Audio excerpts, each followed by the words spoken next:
Matzerrian, Begoñako Errepublika Bilbok jan aurretik, erraldoi bat bizi izan.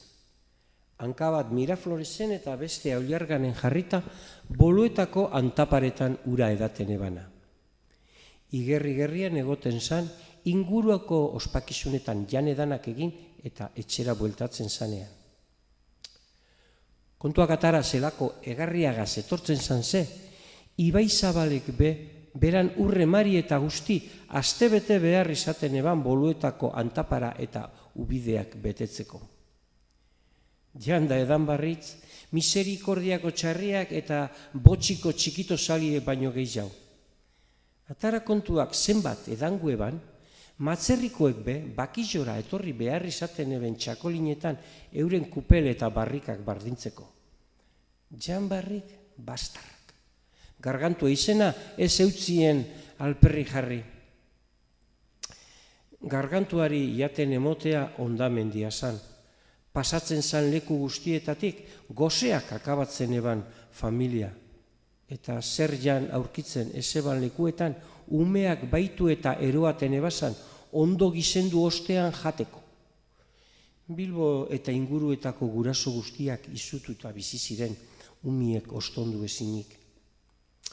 Erraldoi tripasorroaren gehiegikeriak aspertuta, Bilbotarrak plazabarrian batu ziren zer egin erabakitzeko. Asko eztabaidatu eben, baina inori ez jakon ezer bururatzen. Halako baten, etxaniz zeritzon Bilboko bombero edo zuhiltzaile batek zera esan eban. Hauxe egin gotoko. Ibai Zabal uzolakaz bete-bete datorrenean, Etxebarriko uharkak bustin urlodiz beteko duguz. Atzera be bijamonagaz egarrituta datorrenean, Boluetara datozen urak edaten hasten danean, presa askatu eta bustin artean itoko dugu.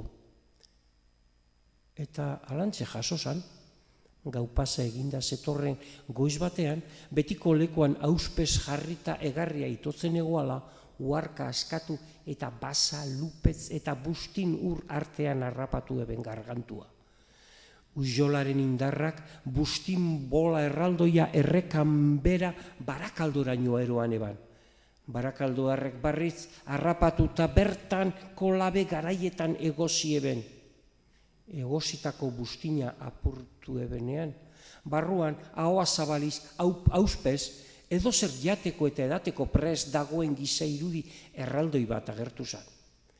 Lehenengotan jenteak atzera egin eban bilurtuta, bizirik emoten eban eta, baina ez, kanpotik gogortuta egoan eta barrua utzik. Umeek laster kendu eben beldurra eta konfidantza hartuala beragaz olgetan hasi ziren.